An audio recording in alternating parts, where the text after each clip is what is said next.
let's look at another way on how we can get into our target system. In this video, I'm going to be targeting a database service. If we go back to our Nmap results, we see that on TCP port 3306, there's a MySQL service running. This is a database service. And as we know, databases can contain a lot of sensitive information, such as usernames, passwords, and so on. Going back to my favorites menu in Kali, there's a section for database assessment. And what I want to try and do now is I want to try to connect to this database, but for me to do that, I need to have the correct username and password. So what I will do is I'm going to try to guess this username and password using a tool called SQLDict, which is short for SQL Dictionary. The reason it's called SQLDict or SQL Dictionary is because this type of password guessing is called password dictionary attack. In other words, what I'm going to do now is I'm going to create a small list of probable or possible passwords, and the technical term for this is called a password dictionary. And then I'm going to be trying every one of these passwords in the hope that one of them will work. But as you can see here, the SQLDict program did not work. It tells me that it looks like Wine32 is missing. Wine32 is a program on Kali and other Linux distributions that allows you to run certain Windows programs. So in Windows, for example, you will see these programs that end with a .exe extension. These are executable programs. Obviously, these are designed to be built and run on Windows. They're not designed for Linux. Wine is a program that allows you to run certain Windows applications on Linux. However, it looks like it's not present on Kali. But we do know by now how to install programs. And as you can see, conveniently here, the command that you need to use to install Wine is highlighted. So all I need to do is just copy and paste this command to get started with installing Wine. Now here's something that I haven't shown you before. You've seen the dpackage and the apt-get commands. Notice the and between them, the ampersand between them. This allows me to run more than one command at once. So what I'm telling my KaliLinux right now is to run the dpackage command. Once it's done, run the apt-get command. Once it's done, run another apt-get command. And now the first command has started running. It's trying to fetch the packages that it needs. It is a big download, so I'm not going to wait for it. I'll leave it running, and meanwhile, I'm going to go and show you another tool that we can use to accomplish the same objective. And you can find that going back to our favorites menu under the password attacks. There are different types of password attacks. We're going to be going with one of the easiest ones, which is attacking an online service. We've seen in other videos how we have SSH running and FTP running, and these are services that usually require a username and a password. When you attack these services, trying to guess these usernames and passwords on services that are online and running is called an online password attack. MySQL, the database service that's running on our target system, is going to be our target right now. We want to guess the username and password, and this again is called an online password attack. So what I want to show you under this menu is the word lists directory. We've seen in previous videos the rock file, when we talked about how to untar and uncompress a file. You'll notice here though that this is already extracted. It is no longer in a tar or compressed format. And this is because I'm using the latest Kali version. In the latest Kali version, the rock file is already decompressed and ready for you to use in a text format. Now I'm going to be using this file, so I'm just going to copy the path to it because I'm going to be needing that later on. Now here's something I want you to notice. If you look at the password attacks again, try and find a tool called Hydra. Take a second, look through the menu, and try to find the Hydra tool. You'll see that it's not there. And this is something important that I'd like you to keep in mind. The name of this menu that we're looking at is the favorites menu. So this is a list of the favorite tools that Kali decided you could be using. However, this does not cover every single tool in Kali, and it most definitely does not cover every single hacking tool. This is why, and I keep emphasizing this again and again, this is why it's really important to understand the concepts as opposed to just memorizing tools. So now the concept is we're doing a password attack. What tool do we use? That really depends on the situation. Sometimes you try one tool, it doesn't work. You go and find another tool, you try it and that works. So don't get hung up on what you see in this favorite list. Don't get hung up on one tool. I know I keep repeating this concept, but it's really important to drive this home. And the tool I'm going to be using for this exercise is called Hydra. If you type Hydra, you'll see the help file with an example of how to use it.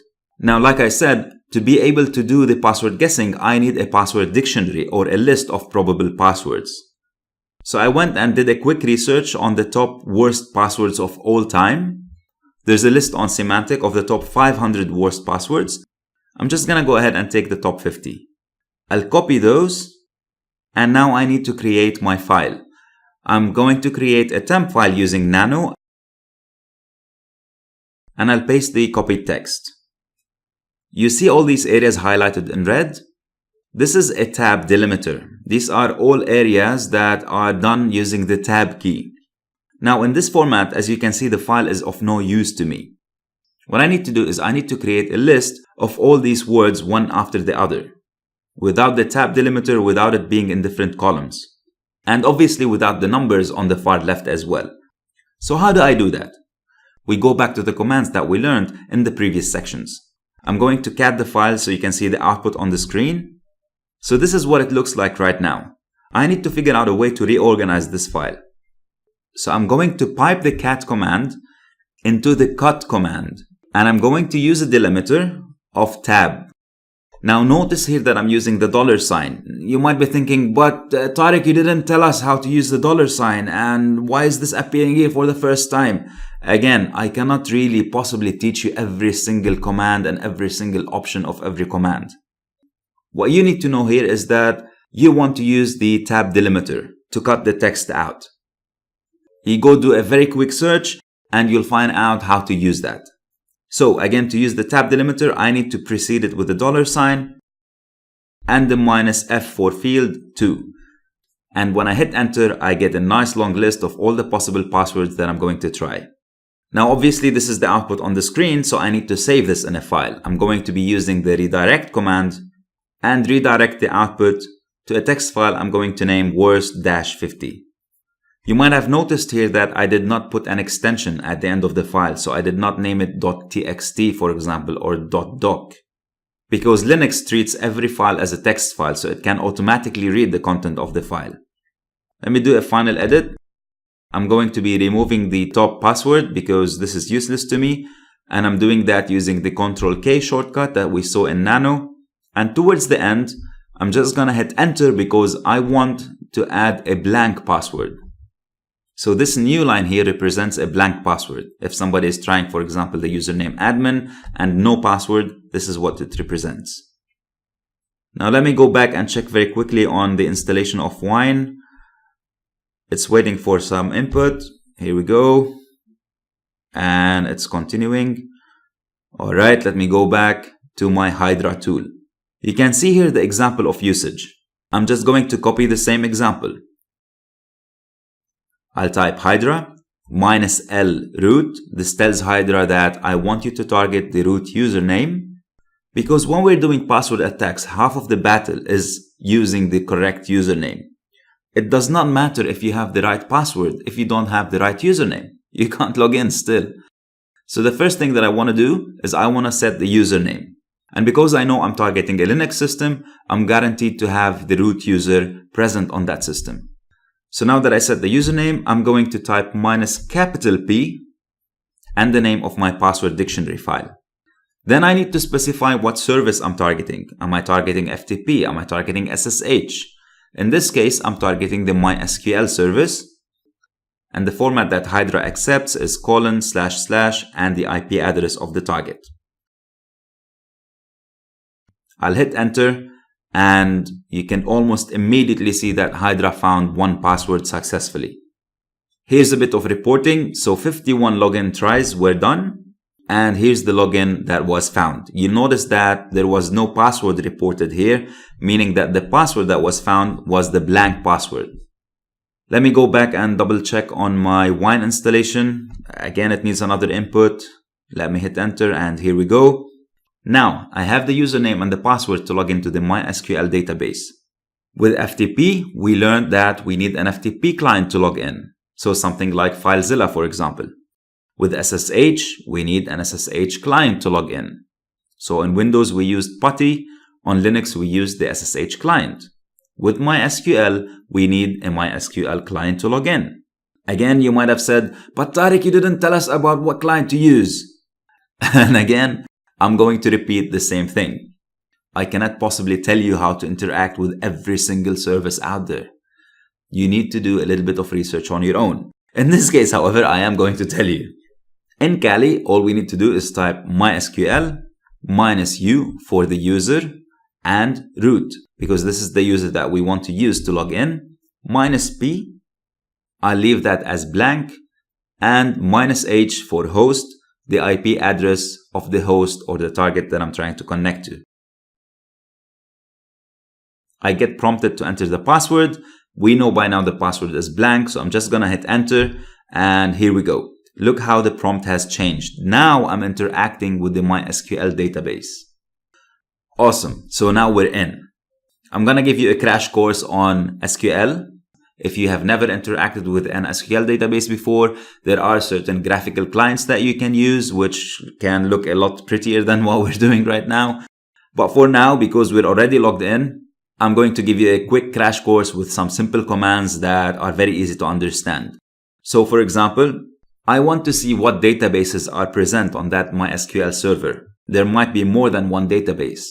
And to do that, it's as simple as saying show databases and semicolon at the end.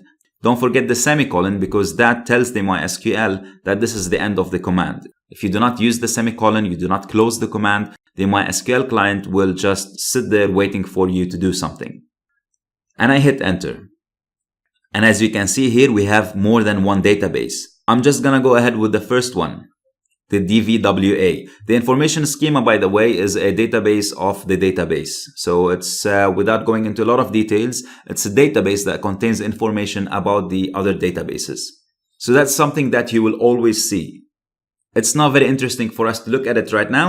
What I'm gonna do is I'm going to look at the first database after the information schema, which is the DVWA.